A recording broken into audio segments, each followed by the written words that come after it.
안녕하세요. 사연을 부탁해입니다. 오늘의 사연을 소개하겠습니다. 제사가 있던 어느 날 큰오빠 혼자 집에 온 모습에 엄마가 물었습니다. 연우 엄마랑 연우는 어쩌고 혼자 왔어? 혹시 어디 아픈 거야? 그런 건 아니고 열받아서 오지 말라고 했어요. 그럼 니들 다툰 거니? 혹시 제사 때문에 다툰 거야? 그렇게 제사 참석하고 싶지 않다고 하면 그냥 두라고 했잖아. 엄마가 원망 섞인 얼굴로 큰오빠를 바라봤는데요. 오빠가 짜증스레 입을 뗐습니다. 난 그동안 주말마다 처갓댁 가서 얼마나 일을 많이 했는데 1년에 3번이는 제사도 참석 못한다는 게 참 웃기는 거잖아요. 대체 어떤 신부면 그럴 수가 있는 거죠? 네가 언제 매주 처갓댁에 갔다고 그래? 저번 달은 진짜 매주 갔다니까요. 주말 내내 처갓댁 가서 농사일 거들고 월요일날 출근하면 온몸이 안 아픈 곳이 없어요. 그치만 장인 장모님이 힘들다고 하시니까 군말 없이 가서 일해주고 온 건데 겨우 제사 몇 번을 지내기 싫다고 난리를 치잖아요. 사람이 양심이 없어도 너무 없다니까요. 큰오빠가 입에 거품까지 물고 불만을 토로하고 있었는데요. 평소 오빠는 성실하기로 소문난 사람으로 매사 모든 일에 열심이었습니다. 잠시 우리 집 소개를 해보자면 우리 집은 막내딸인 저와 위로 오빠 2명이 있습니다. 큰오빠는 대학을 다니면서 큰 새언니를 만났는데요. 둘이 맞는 듯 안 맞는 듯 자주 다투고 화해하고 그러던 중 혼전 임신으로 부랴부랴 결혼을 했습니다. 둘 다 대학을 졸업한 지 얼마 되지 않았던지라 경제적으로 힘들 수밖에 없었는데요. 특히나 큰 새언니네는 사돈어르신 2분이 경기도 외곽에서 농사를 지으시며 살다 보니 경제적인 도움을 받을 수가 없다고 했어요. 큰 새언니가 임신했다는 소식을 듣자마자 엄마가 오빠에게 말했습니다. 니들 대학 졸업한 지 얼마나 됐다고 사고를 치고 난리야. 이제 어쩔 거야. 어쩌긴 뭘 어째요. 빨리 결혼식부터 올리고 살아야죠. 결혼식은 그냥 하는 줄 알아? 돈이 한두 푼 들어가는 게 아닌데 말 한번 쉽게 한다. 죄송해요. 그치만 제가 취업은 했으니까 열심히 돈 벌어서 먹여 살릴게요. 당장 신혼집은 어쩔 셈인데. 그게 우선 여기 들어와서 살아야 할 것 같은데. 큰오빠가 들어와서 산다는 말에 제가 혼비백산한 채 외쳤습니다. 큰오빠, 그건 좀 아닌 것 같은데? 막내야, 오빠가 많이 미안한데 지금은 방법이 없으니까 이해 좀 해줘라. 내가 볼 땐 큰 새언니도 여기 들어와서 사는 거 100% 싫어할걸? 괜히 다투지 말고 확인부터 잘해봐. 제가 오빠를 설득했고 며칠 뒤 큰오빠가 큰 새언니를 데리고 집에 왔는데요. 역시나 큰 새언니가 부모님께 말했습니다. 아무래도 저희가 여기 들어와서 사는 건 좀 아닌 것 같은데 월세라도 얻게 조금만 도와주시면 안 될까요? 월세라면 얼마를 말하는 거니? 제가 여기저기 알아보고 다녔는데 한 7천이면 작은 원룸 빌라에 들어갈 수 있을 것 같거든요. 근세 언니가 대놓고 돈 이야기를 하자 큰오빠가 기겁을 한 채 말렸습니다. 은미야, 우리 부모님이 돈이 어딨다고 그런 말을 해. 당분간은 여기 들어와서 살다가 돈 모아서 나가자. 집이 넓은 것도 아닌데 여기서 어떻게 살아? 우리만 사는 것도 아니고 도련님이랑 아가씨도 같이 살아야 하잖아. 도련님이랑 아가씨가 회사 근처로 자취해서 나가면 몰라도 말이야. 근세 언니가 갑자기 이상한 방향으로 이야기를 끌고 가는 모습에 어찌나 어이가 없던지 제가 한마디 했습니다. 아무리 그래도 그건 아니죠. 멀쩡한 집 놔두고 작은 오빠랑 제가 왜 나가요? 사고 친 건 우리가 아닌데. 아가씨, 말을 너무 함부로 하는 거 아니에요? 큰세 언니야말로 말을 함부로 하고 있잖아요. 아닌 밤중에 홍두깨도 아니고 우리 보고 갑자기 나가라니요. 우린 그럴 생각 없으니까 두 사람이 알아서 하시죠. 아가씨, 사고는 저 혼자 친 게 아니잖아요. 근데 어쩜 그렇게 냉정하게 말을 할 수가 있어요? 그러다 나중에 조카 얼굴 어떻게 보려고 그래요?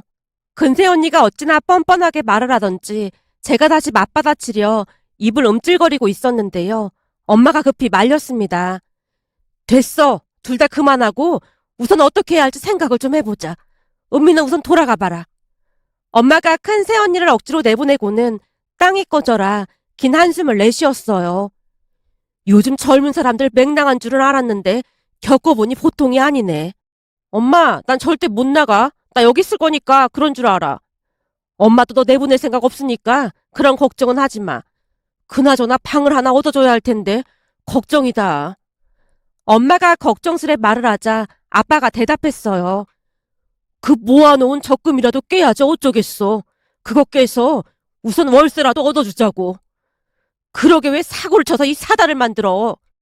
잔뜩 부화가 난 엄마가 소리쳤지만 별다른 방법이 없었기에 부모님이 보증금 1억에 월세 20만 원 하는 작은 아파트를 하나 얻어줬습니다.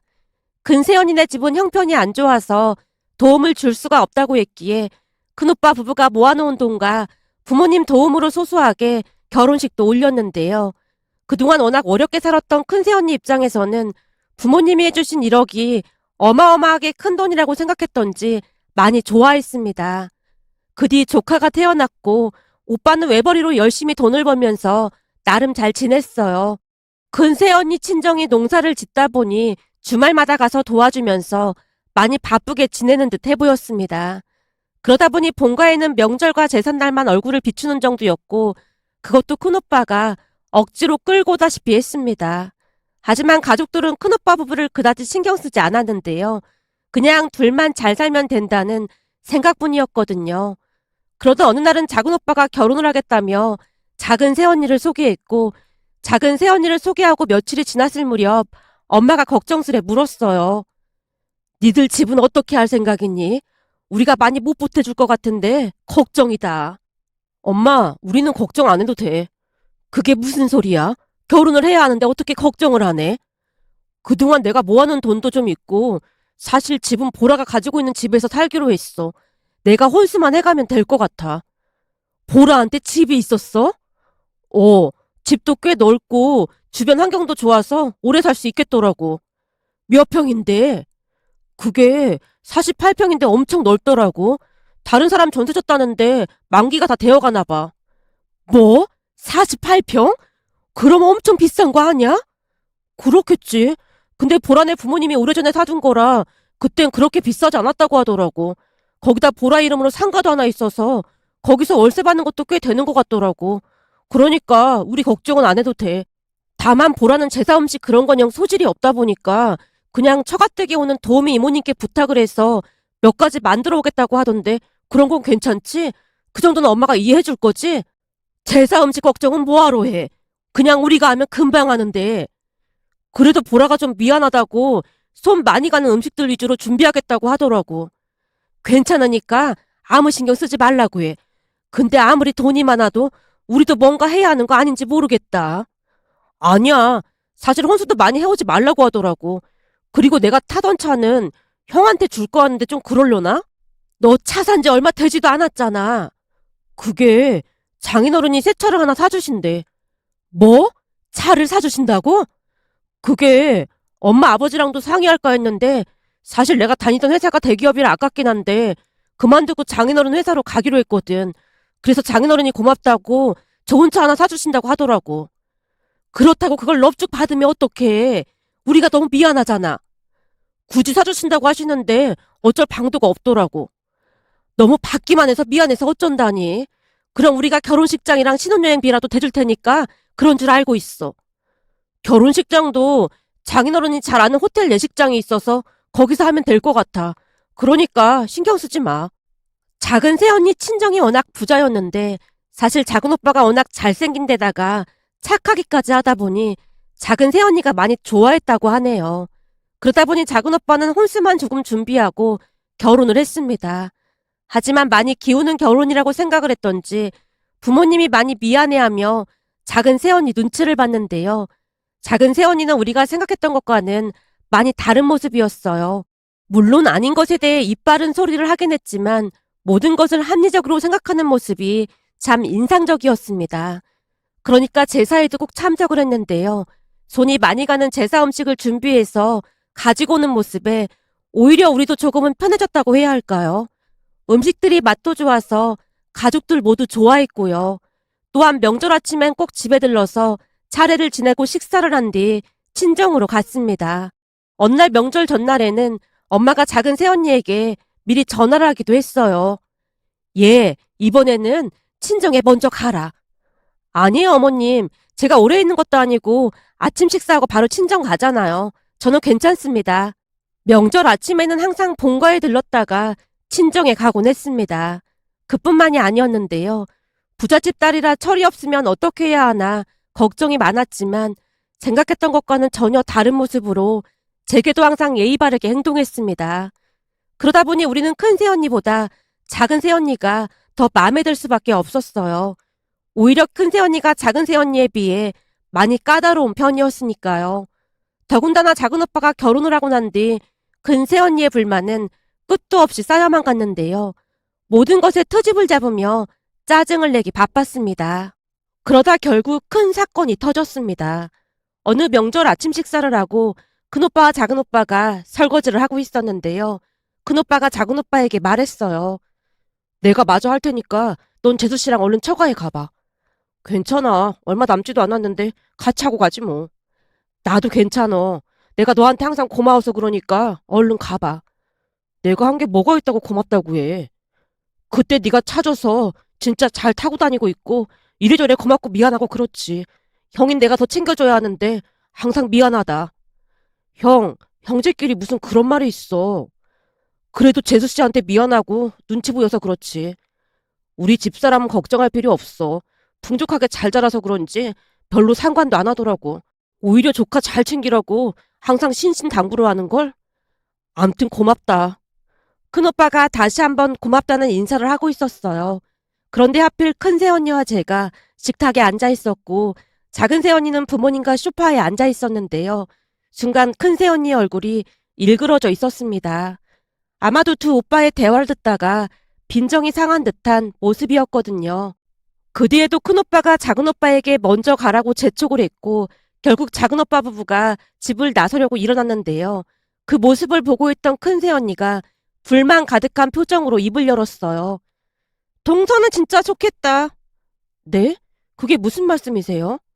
아니, 부잣집 공주님이라 다들 동서 눈치 보잖아. 부모를 골라서 태어날 수 있는 것도 아닌데 그냥 부럽다 그 말이야. 난 돈 없는 부모 만나서 맨날 무수리처럼 살고 있잖아. 얘, 넌 무슨 그런 말을 하고 있어. 엄마가 놀란 채 큰새언니를 나무랐지만 큰새언니가 더욱 불만스러운 표정으로 대답했어요. 그렇잖아요. 다들 동서 눈치만 보고 저는 그냥 없는 사람 취급하잖아요. 아가씨만 해도 그래요. 동서한테는 항상 웃으면서 싹싹하게 대하면서 저한테는 매사 짜증스럽게 말하잖아요. 근새언니가 이런 식으로 하니까 제가 더 그런 거 아니겠어요? 제가 말 어떻게 했다는 거예요? 큰언니가 먼저 예의를 갖추지 않는데 제가 왜 그래야 하는 거죠? 큰언니 진짜 웃긴 게 뭔 줄 알아요? 제가 여느 옷부터 선물을 그렇게 많이 사다 줬는데 그동안 저한테 고맙다는 말 한마디를 안 했잖아요. 아무리 제가 싫다고 해도 빈말이라도 고맙다는 말 한마디는 해야 하는 게 예의 아닌가요? 근세 언니의 행동이 어찌나 얄밉던지 그동안 쌓였던 것들을 그대로 쏟아내고 있었는데요. 근세 언니의 얼굴이 울그락불그락해지더니 제게 소리쳤습니다. 저한테 준 선물도 아니고 아가씨 조카한테 준 건데 제가 왜 고맙다는 말을 해야 해요? 여는 아가씨 큰오빠 아들이잖아요. 그럼 챙겨줘야 하는 게 당연한 거 아닌가요? 여보, 당신 진짜 이럴 거야? 내가 뭐 틀린 말 했어? 아무튼 나도 그만 가볼 테니까 당신은 설거지를 하고 오던지 말던지 알아서 해. 라며 큰새 언니가 문을 박차고 나가버렸고 큰오빠가 가족들에게 사과를 한 뒤 급히 따라 나갔습니다. 그 모습에 엄마가 짜증스레 입을 열었어요. 아니 우리가 설거지를 시키기를 해? 음식을 만들라고 하기를 했어. 내가 말이 나와서 하는 말인데 사실 음식도 둘째가 다 해와서 뭐 할 것도 없었으면서 대체 왜 저러는 건지 모르겠다. 그러게 말이야. 근데 큰새 언니는 왜 나만 보면 못 잡아먹어서 안달이 난 건지 모르겠어. 제가 투덜대고 있자 작은 오빠도 입을 열었어요. 사실 우리도 올 때마다 형수님 마주치는 게 좀 불편하긴 하더라고. 형수님은 우리 가족이 마음에 안 드나 봐. 내 말이 그 말이야. 예의도 없고 진짜 짜증나. 아무리 그래도 가족끼리 뒷담화하고 그러는 거 아니야. 가족인데 이해하고 살아야지 어쩌겠어. 엄마가 작은 새언니 눈치를 보며 우리를 말렸습니다. 그렇게 작은 새언니는 작은 오빠와 함께 친정으로 갔습니다. 문제는 그 뒤에도 큰 새언니의 불만은 계속되었고 모든 것을 작은 오빠네와 비교하며 큰 오빠에게 짜증을 내곤 했어요. 큰 오빠는 큰 새언니의 행동을 이해하지 못하고 있었고요. 아니 재수 씨는 친정에 잘 살아서 잘해주는 걸 나보고 어쩌라는 거야? 왜 매사 나한테 짜증인지 모르겠어. 그냥 질투나서 그런 거니까 네가 잘 달래줘.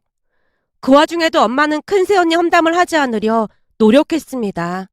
그 뒤 몇 년이 더 지나갔지만 근 새언니는 여전히 자신의 신세를 한탄하며 허구한 날 작은 새언니를 질투하기 바빴어요. 혹시나 작은 새언니가 차라도 바꾸기라도 하면 빈정대며 말했거든요. 기름 한 방울도 안 난 나라에서 차를 너무 자주 바꾸는 거 아니야? 새로 산 게 아니라 이번에 아빠가 차 바꾸신다고 저한테 주신 거예요. 가만 보면 동서도 참 웃기는 것 같아. 제가 뭘 어쨌는데요? 마치 나 들으라는 듯이 은근히 부모님 부자라고 자랑하고 그러잖아. 원래 있는 사람들은 그런 티도 잘 안 내고 다닌다는데 동서는 원래부터 돈 많은 그런 집안은 아니었나 봐. 돈 있는 거 티내는 사람들은 거의 졸부라고 하던데. 큰 새언니가 도발하듯 말을 했지만 작은 새언니는 신경 쓰지 않는 모습이었습니다. 그 모습을 보며 신기하다는 생각이 들어 어느 날은 작은 오빠에게 살짝 물었어요. 오빠, 작은 언니 말이야. 큰 언니가 그렇게 어거지를 부려도 그냥 들은 척만 척하던데 원래는 그런 거 못 찾는 성격이라면서. 그렇지. 원래는 그런 거 잘 못 찾는 성격이긴 해.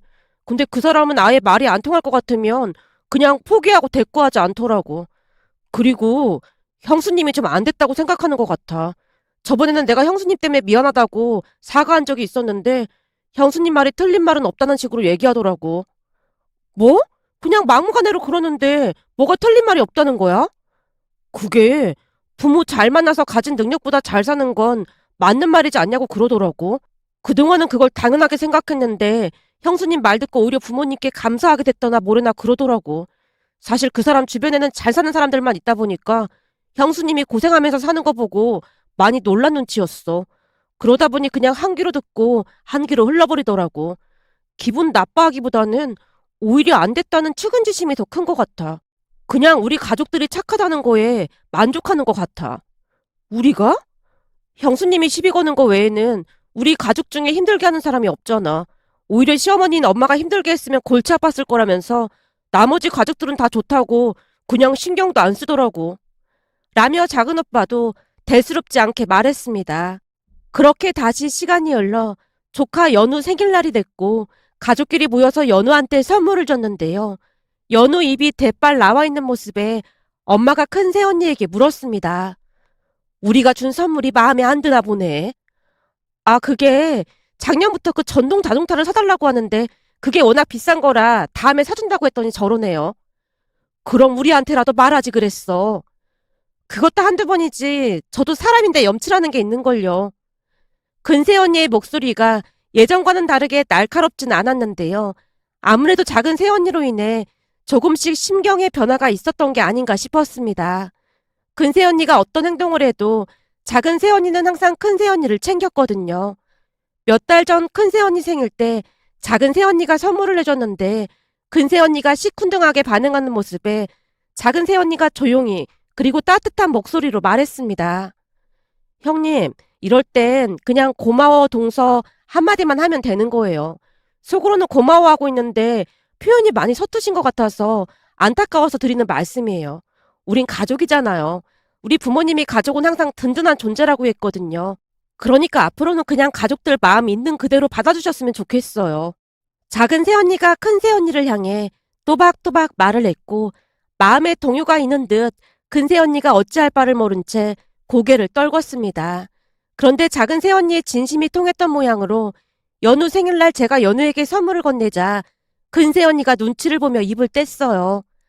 아가씨, 항상 챙겨줘서 고마워요. 아, 네. 아니에요. 하나밖에 없는 조카인데 당연히 챙겨줘야죠. 제 친구들한테 들어보면 아가씨처럼 챙기는 고모가 흔치는 않더라고요. 그날 큰새언니에게 처음으로 칭찬을 들은 나머지 얼떨떨했지만 큰새언니가 쑥스러운 듯 옅은 미소까지 짓고 있었습니다. 그런데 잠시 후 작은오빠 부부가 늦게 들어왔는데 어마어마하게 큰 뭔가를 들고 들어왔습니다. 아니 그게 뭐니? 이거 연우 선물이요. 연우 선물? 네, 형님이 저한테 부탁을 해서 연우 마음에 들만한 거 찾느라 고생을 좀 했어요. 뭐? 첫째가? 가족들이 어리둥절한 표정으로 앉아 있었지만 작은 오빠가 선물을 내려놨고 연우가 큰 소리로 외쳤습니다. 와, 이거 전동 자동차다. 작은 엄마가 사준 거야? 아닌데. 이거 연우 엄마가 연우 놀라게 해주려고 작은 엄마한테 가져다 달라고 부탁한 거야. 그러니까 엄마한테 고맙다고 해. 정말? 정말로 엄마가 나 주려고 산 거야? 그럼 연우 엄마가 연우를 엄청 많이 사랑해서 행복하게 해주려고 서프라이즈 한 거야. 와, 엄마 고마워. 엄마 최고.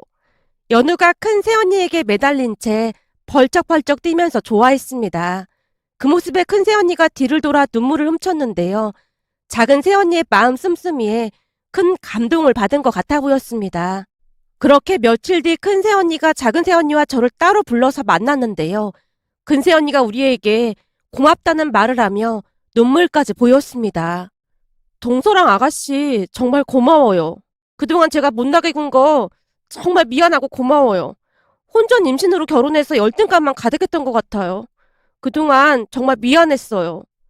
그 모습에 어찌나 놀랐는지 모른답니다. 그 뒤 큰 새언니는 가족들에게 잘하려 많은 노력을 했습니다. 며칠 전 작은 새언니가 임신했다는 소식을 듣고 다 같이 모였는데요. 작은 새언니가 큰 새언니에게 말했어요. 형님, 연우 잘 나온 사진 몇 장만 주실 수 있어요? 우리 연우 사진은 왜? 연우가 엄청 잘생겼잖아요. 제가 들어보니까 예쁜 사진 많이 보면 예쁘게 나을 수 있다고 하더라고요. 그리고 연우가 쓰던 것도 있으면 좀 주시면 안 돼요? 연우가 예쁘고 착하게 잘 커서 그 기운을 받으면 좋을 것 같아서요. 애교도 얼마나 많은지 볼수록 너무 예쁜 거 있죠. 딱히 좋은 걸 산 것도 아닌데. 근세 언니가 다시 눈시울을 붉히고 있었는데 근세 언니뿐만 아니라 가족 모두 만감이 교차하는 듯한 그런 얼굴이었습니다. 두 오빠 부부가 돌아간 뒤 엄마가 작은 새언니에게 전화를 했고 고맙다는 말을 전하면서 눈물을 훔치는 모습을 보며 지나간 일들이 떠올라 이렇게 사연 보내봅니다. 오늘의 사연은 여기까지였습니다. 즐겁게 보셨다면 구독, 좋아요 부탁드립니다. 고맙습니다.